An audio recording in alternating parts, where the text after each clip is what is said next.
화학시대 질병의 연금술. 화학시대 질병을 화학적으로 치료한 기록은 기원전 400년까지 거슬러 올라간다. 당시 그리스의 의사 히포크라테스는 분만통을 치료하는 데 부드러운 잎으로 만든 양조 맥주를 추천했다.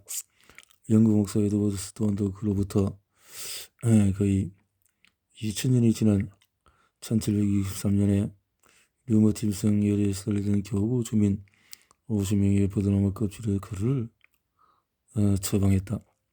버드나무의 유효 성분인 살리실산은 여한 부흐너가 1828년에 처음 발견했다.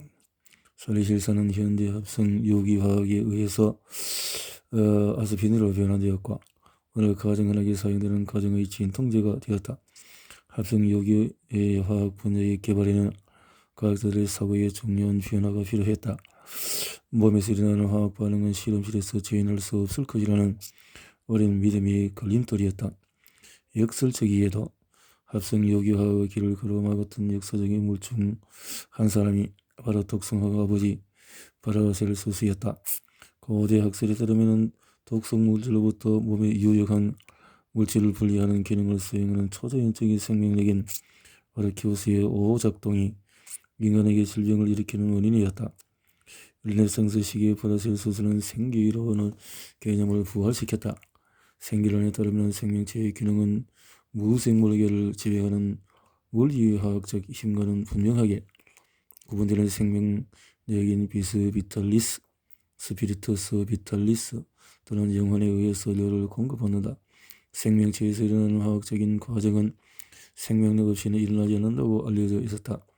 그래서 생명력이 없는 실험실 환경에서는 몸에서 일어나는 유기 합성을 흉내낼 수가 없었다.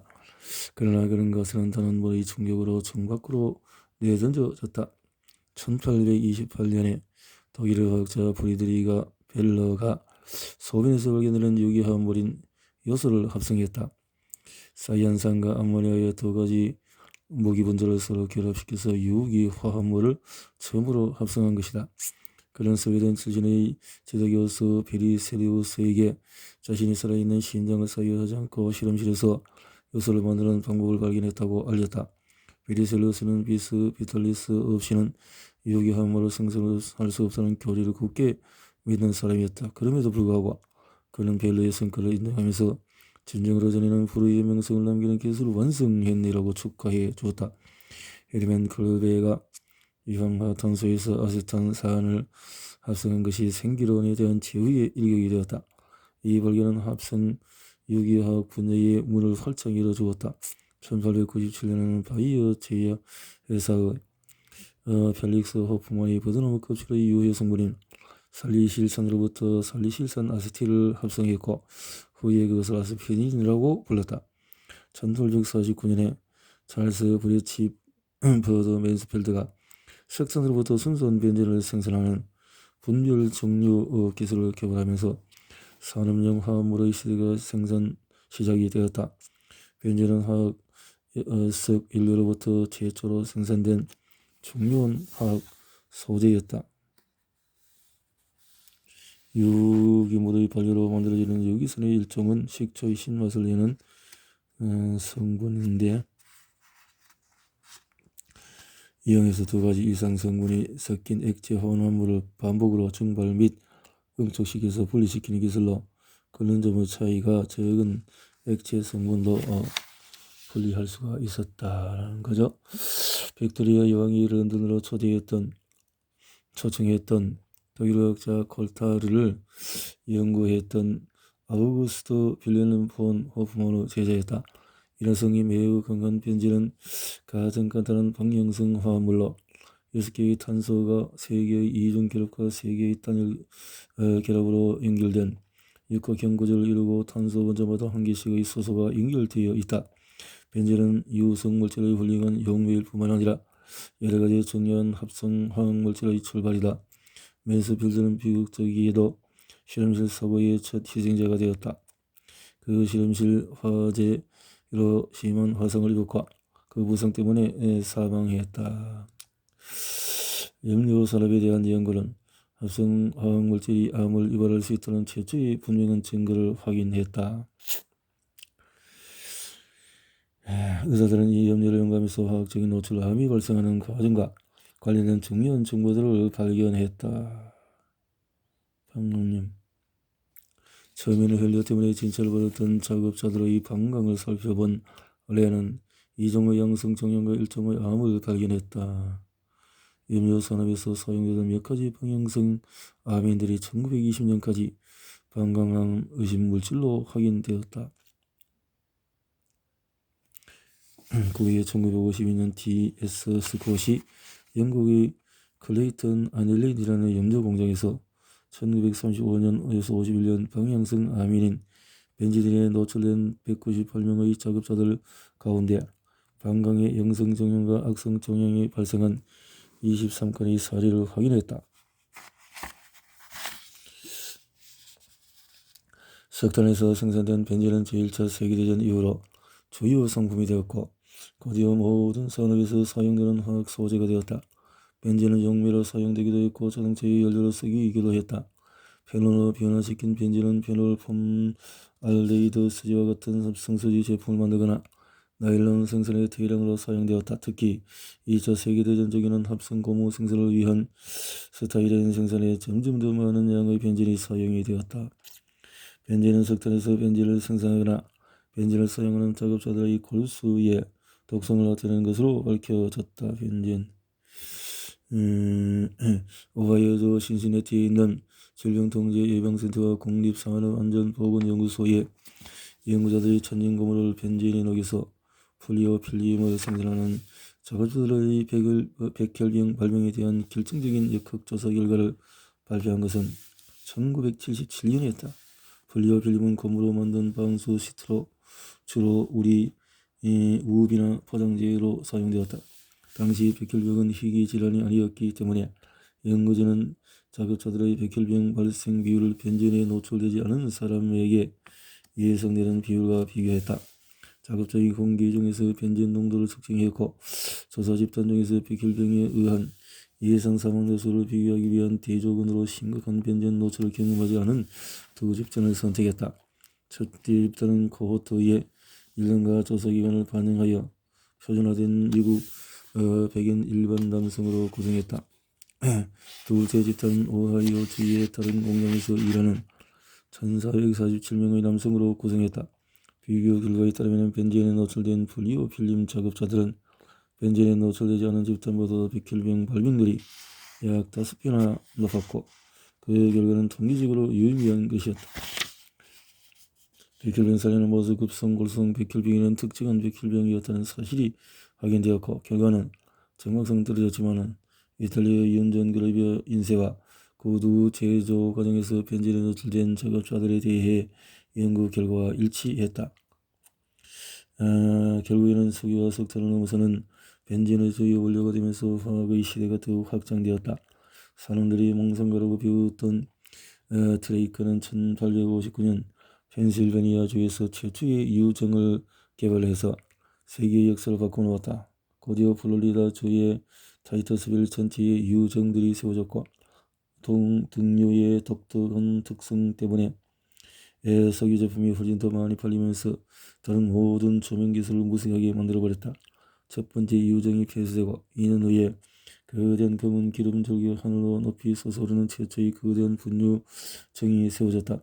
1863년에 존 D. 록필더 시니어가 동업자 모리스 클라크와 함께 경쟁에 합류했고 그 후에 40년간 록필더는 등유와 윤활유로 거부가 되었다. 고틀리프 다임ler은 자전거, 3년 자전거 그리고 그 결국에는 자동차에 가솔린 엔진을 장착했고 카를 벤츠가 1886년에 자동차 특허를 받았다. 그때까지 아무도 휘발유를 소비하지 않았다. 그래서 휘발유를 정유 공장에서 혹은 야밤에 태워버리거나 시냇물이나 강물로 흘려 보내는 일도 있었다. 그렇게 시작된 석유 산업이 완전히 꽃을 피우면서 등유, 자동차, 오일, 휘발유 이외에도 벤젠, 톨루엔, 거실렌, 에틸 벤젠과 같은 석유 화학 제품이 생산되었다. 원유로부터 생산한 벤젠은 1941년부터 상업적으로 생산되기 시작했다. 화학 시대가 이제 폭발하고 있었다. 실험실에서 수만 가지의 새로운 화학 제품이 개발되었고 그 중에서 수천 가지가 상업적으로 활용되면서 인체의 노출 가능성도 높아지기 시작했다. 석유화학 제품의 생산이 계속 확대되면서 1950년 이후에 20여년간 현대의 독성락도 사회적으로 인정받게 되었고 독성락 원자로 독의 효과와 독에 의한 증상을 치료하는 방법에 관심을 두었고 약학의 고약한 쌍둥이 취급을 받았다. 약학자들은 주로 약물의 긍정적인 작용에 관심을 두었지만 독성학자들은 유해한 효과를 연구했기 때문이다. 그러나 독성학의 범위는 산업 현장과 환경에서 장기거리에 걸쳐서 발생하는 화학적인 노출의 효과로 확대되었다. 화학 물질의 종류는 모두 6만 2천 종이었다. 상업적으로 당시에도 이미 일부 화학 제품은 암을 일으키는 것으로 알려져 있었다. PVC, 성면이 또 혈기 폐암을 일으킨다는 사실도 밝혀낼 수 있었다. 산업환경의 화학물질 노출량이 대단히 많았다는 사실을 기억해야만 한다. 염료 작업자들은 대량의 염료 중간 물질을 삽으로 퍼서 날렸고 그 과정에서 먼지를 뒤집어 썼다. 최대 절반에 가까운 작업자들이 방광암에 걸렸다. 반응로를 청소하던 염화비닐 작업자들은 증기 때문에 의식을 잃기도 했다. 작업자들에게 노출되는 벤진의 양도 많았고 골수 독성의 사례도 많았다.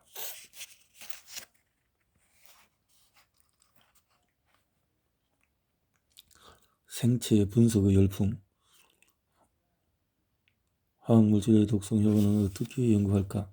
사람과 동물 가운데 어느 쪽을 연구해야 하는지 대체로 연구자가 의사인지 역학자인지 또는 실험과학자인지에 따라서 달라진다. 그렇다면 어떤 방법이 우리에게 가장 쓸모있는 정보를 제공할까? 고대 그리스 의사 히포크라테스는 오로지 인간 환자에 대한 연구에만 의존하여 질병과 독소의 의학적인 효과를 파악했다. 고대 그리스의 철학자 아리스토텔레스는 동물을 해부했지만 그의 연구는 인체의 작동에 대한 새로운 이해보다는 동물학의 발전에 더 크게 기여했다.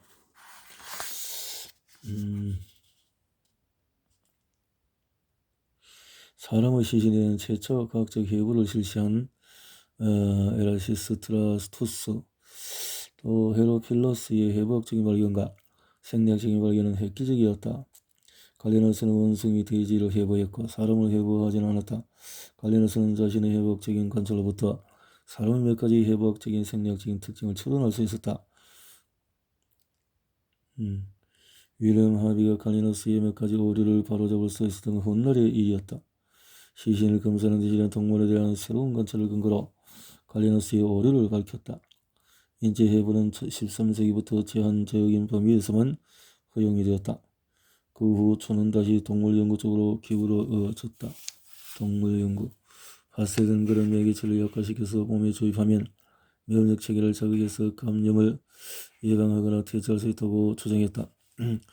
광견병을 연구하던 그는 감염된 토끼의 건조시킨 척수의 독성이 매우 약화된 미생물이 있으며 이를 주사하면 바이러스에 노출되더라도 광견병을 예방할 수 있다는 사실을 발견했다. 그는 광견병에 걸린 듯한 계획에 15번이나 물린 아이를 치료해달라는 요청 덕분에 광견병 백신을 극적으로 시험해 볼 수 있었다. 로베르트 코흐는 파스테르가 백신 개발에 사용했던 탄저 간경을 최초로 분리해냈다. 그는 게렉티 브리어 폐렴 임질 원인경도 분리했다. 더욱이 코흐는 과학적인 방법의 걸작으로 인정받은 코흐 가설을 정립했다. 동물은 인간 질병에 대한 여러 성질의 연구에서 중요한 역할을 했다. 독성학에서는 동물이 핵심이었다. 독소를 의도적으로 투여해서 그 효과를 관찰할 수 있는 것은 동물뿐이었다. 독성학에서 생체의 분석은 새로 소재된 설파닐 아마이드에 의한 중독, 탈리도마이드, 기형아, 재앙, 의회의 딜레이니 의원의 청문회를 둘러싼 언론 보도 등 세 가지의 충격적인 사건 덕분에 널리 알려졌다.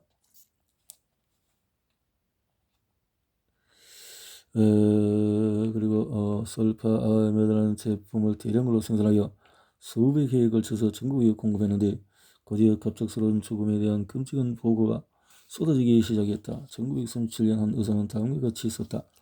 나의 환자들 6명이 내가 무심코 저제해준 약을 먹고 갑자기 사망했다. 그중 한 사람은 나의 가장 절친한 친구였다. 몇 년간 아무 문제 없이 사용해온 약이었는데 테니스 주의 훌륭하고 명성이 있는 제약회사가 추천해준 대로 새로 가장 현대적인 제품으로 바꾸었더니 갑자기 치명적인 독이 되어버렸다. 이 사실이 나에게 인간이 견딜 수 있다고는 믿을 수 없을 정도의 극심한 정신적인 영적 고통으로 밤낮으로 안겨주었다. 나는 이 고통에서 벗어나는 길이 조금뿐이라는 사실을 알고 있다. 어느 여성은 프랭클린 루스벨트 대통령에 관해서 편지에서 딸의 죽음을 이렇게 설명했다. 조현 때문에 의사에게 처음 전화를 걸었고 엘렉시를 설파한 일 아마이드를 처방받았습니다. 이제 우리에게 남은 일은 딸의 작은 무덤을 돌보는 것뿐입니다. 딸에 대한 계획조차 슬픔으로 뒤죽박죽이 되어버렸고 저는 작은 몸을 뒤척이면서 작은 목소리로 고통스러운 비명을 지르던 그 아이의 모습만이 기억에 남아서 미쳐버릴 것 같습니다. 어린 목숨을 빼앗아가고 제가 이 밤에 겪는 고통과 절망적인 미래만을 남기는 그런 의약품은 판매할 수 없도록 제발 조처해 주시기를 호소합니다. 당시 법은 새로운 의약품에 대한 안전 연구를 요구하지 않았다. 그래서 설파닐 아마이드의 새로운 제형에 대한 독성도 시험을 받지 않았다. 경고가 울리자 제약에서는 엘릭시르 설파닐 아마이드에 대한 동물 실험을 진행하여 설파닐 아마이드 약품을 녹이는 데에 사용한 다이에틸렌 글라이콜이 치명적인 독이라는 사실을 발견했다. 설파마이드 제약 때문에 새로운 의약품이 인체의 독성을 나타내는지 여부를 확인하기 위한 동물 실험을 법제화한 1938년 연방식품의약국이 제정이 되었다. 의약품을 관리하는 이 새로운 제도는 그로부터 25년 후에 독일과 영국에서 일어난 훨씬 더 심각한 의약품 재앙, 탈리도마이드 재앙으로부터 미국을 지켜주었다. 탈리도마이드의 양리 작용을 소개한 최초의 논문은 1956년에 발표되었다. 탈리도마이드는 그 다음 해에 독일에서 처음 시판되었다. 탈리도마이드는 실험을 통해서 바르비투르산염과는 다른 방식으로 작용하는 효과적인 수면 진정제로 확인되었다. 탈리도마이드는 운동실조증이나 호흡억제, 혼수 상태를 일으키지는 않는다는 점 때문에 독성이 거의 없는 것으로 알려졌다. 독일에서는 시험을 거치지 않은 의약품도 시장에 진입하기가 쉬웠고 탈리도마이드는 처방전이 필요하지 않은 일반 의약품으로 시판이 되었다. 당시 영국 역시 의약품의 효과나 안전성에 대한 확인을 요구하지 않았다. 탈리도마이드가 독성이 없을 것이라는 판단에는 곧바로 비극적인 의문이 제기되었다. 바이덴버그라는 어느 소아과 의사는 1959년의 12월에 독일에서 개최된 학술회의에서 직전 1년 동안의 출생한 기형아의 기록을 공개했다. 원인은 유전인 것으로 보인다고 했다. 2명의 다른 의사가 그로부터 9개월 후에 개최된 독일 소아과학회에서 비슷한 기형을 가진 2명의 신생아에 대해서 발표했다. 그런 발견에도 불구하고 아무 일도 일어나지 않았다. 그러나 더 많은 사례를 발견한 바이덴바흐가 다른 극적인 기형과 함께 팔다리가 짧거나 아예 없는 해표지증 증상의 사례 13건을 소개하는 과학 논문을 발표했다. 겨우 2개월이 지나고 파이퍼와 코세노가 독일에서 개최된 다른 학술 회의에서 민스터의 아동병원에서 22개월 동안에 발생한 대골기형 신생아 사례 34건을 보고했다. 신생아에게 흔하지 않았던 선천적인 기형이 서독에서 1921년 1년 동안에 477건이나 발생했다. 비극은 증폭되었고 비슷한 기형이 동독, 벨기에, 스위스 등등등에서 8천여 명의 기형아가 출생했다는 사실을 확인했다. 미국은 식품의약국의 프랜시스 오 켈스라는 의학 분야의 관료가 이 약품의 승인을 지연시킨 덕분에 재난을 겨우 면할 수가 있었다. 켈시는 식품의약국에 근무하기 시작한 첫 달부터 탈리도마이드에 대해서 부정적인 입장을 취했다. 탈리도마이드는 그녀가 담당한 첫 업무였다. 그녀의 업무는 유럽에서 이미 널리 쓰이는 수면제를 간단하게 검도하는 것이었다. 그러나 그녀는 그 약을 반복적으로 사용한 환자에게 위험적인 신경적인 부작용이 나타났다는 제약회사의 정보에 주목했다. 그녀는 계속 승인을 보류했고 미국의 생산사였던 신시내티 윌리엄 S. 무어를 제약회사는 그녀의 우려를 해소시키기 위해서 최선을 다했다. 켈시는 미국 식품의약국의 신입 직원이었지만 신증서의 검토에 필요한 적절한 훈련을 받은 사람이었다. 그녀는 시카고 대학에서 켈시 타임스와의 인터뷰에서 나는 안정성 입증 신청을 처리하는 데 필요한 업무 준수의 승격을 받았다고 말할 수밖에 없다고 언급했다. 1938년의 식품의약국 규정은 새로운 의약품의 몇 가지 실험들을 요구했지만 승인을 거부할 충분한 이유가 없는 한 의약품을 승인해주는 유죄로 밝혀지기까지는 무죄의 정책을 따르고 있었다. 탈리도마이드의 경우에 사람에 대한 장기적인 사전 승인 연구도 없었고 동물 자료도 어설픈 수준이었다. 그러나 약품이 감각신경에 영향을 준다는 몇몇 보고들이 있었고 신경계에 더욱 광범위한 영향을 미친다는 증거도 있었다. 켈시는 그런 사실을 근거로 미국에서의 약품 승인을 보류시켰다. 그녀의 노력 덕분에 미국에서는 고작 17명의 기행만 발생했다. 그중에 7명의 산모는 외국에서 약품을 구했고 나머지 10명은 약품의 조사 면제 정책에 따라서 약품을 복용했다. 프랜시스 켈시는 1962년 8월 7일에 존 F 케네디 대통령으로부터 연방 유공자 상을 받았다. 유럽에서 벌어진 탈리도마이드 비극 때문에 연방식품의약품법을 강화하기 위해서 미국 의회에 제출된 법안에 여론이 집중이 되었다. 1962년 의약품법 수정안에서도 신약의 승인에 대한 관리를 강화하는 조처가 도입이 되었다. 규정하였고 마침내 식품의약국 과학조사부의 책임자가 되어졌다. 식품의약국은 먼저 식품 첨가물에 대한 동물 실험을 요구하는 정책을 시행을 했다. 뉴욕 민주당 하원 의원 제임스 딜레이니가 식품과 화장품에 사용하는 화학물질을 조사하는 특별위원회를 구성했고 1950년에 식품 발암물질에 대한 청문회를 개최했다. 강력한 에스트로겐인 에 의한 부작용도 특별한 관심사였다. DS를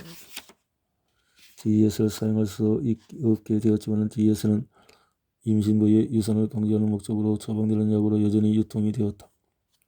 그런데 1980년대에 시장에서 퇴출이 되었다. 아이들 기형을 일으킨다는 것 때문에 딜레이니 위원회는 결국 연방식품의약국 3가지 수정안을 만들었고 앞으로 규제 과정이 어떻게 발전해야 할지를 정리해 주었다. 딜레이니 위원회가 생체 분석 열풍을 일으킨 채 공개 청문회를 시작한 1950년에 존 와이스버그는 국립암연구소 공정위생국의 연구원이 되었다. 와이스버그는 국립암연구소의 발암물질 선별과의 과장이었고 그 외에는 생체 분석 발암계획의 책임을 맡았다.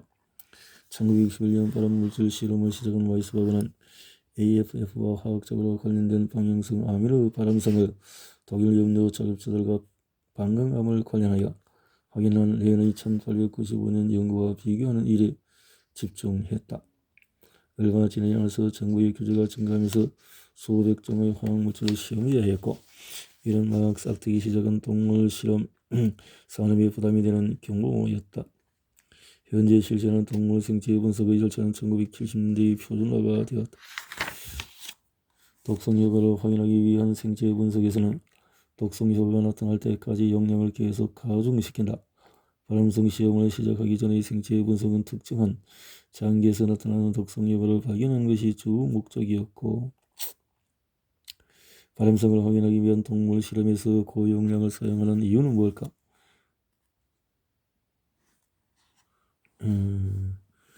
낮은 노출 수준에서 항상성 메커니즘 때문에 독성 효과가 나타나지 않는 것이 일반적이다. 1978년 보건교육부에서 독립 독성관리 체계가 설립이 되었다. 천여종 화학물질 실험에 요구되는 동물 실험의 규모는 화학물질 생산기업 제약회사 국립독성관리체계 내부의 실험 역량을 넘어섰다. 환경보호청 산업 바이오 테스트 연구를 근거로 100여 종의 화학 제품을 승인했었지만 결국 그 시험들이 무효였다고 발표하고 생산자들에게 제품을 다시 시험할 것을 요구했다. 이래서 혼돈 상태에 빠져버렸다고 평가했다. 상원위원회 제도 테스트의 대실패 때문에 의회는 국립독성관리체계의 다른 계약 실험실들의 가능을 조사하는 케네디 청문회를 열었다. 여러 계약 실험들의 연구와 시설에 대한 감사에서 부적절한 기획, 부당한 연구 수행, 실험 과정의 결과에 대한 불충분한 기록 등의 심각한 문제가 드러났다. 동물 생체 분석 산업은 표준화된 실험 설계의 필요성과 GLP의 요구에 따른 자금량 증가로 크게 성장했다. 연구 지금까지 레토와 마우스를 이용한 GLP 동물 생체 분석으로 바람성을 시험한 화학물질은 1000여 종이 넘는다. 앞으로 설명하겠지만 그런 재료를 인간에게 적절하게 적용하는 것은 엄청난 과제였다. 지금도 제약산업에서는 일상적으로 동물 생체 분석을 수행하지만 다른 종류의 화학물질에 대한 생체 분석의 수는 줄어들었다. 예를 들면 국립독성관리체계는 1976년에서 85년간 약 300여 건의 발암성 실험 생체 분석을 수행했지만 그 다음 10년간에는 140건을 수행했고 그 후 20년간은 비슷한 수의 분석을 했다. 반면에 퍼브메드 검색에 따르면 1976년부터 보고된 역학 연구의 수는 10년마다 크게 증가한 것으로 보인다. 결과적으로 동물 연구보다도 점점 더 많은 인체 자료가 등장하고 있다. 화학물질에 의한 질병의 예측에서는 인체 실험을 더 신뢰할 만하다는 인식이 존재한다는 뜻이다.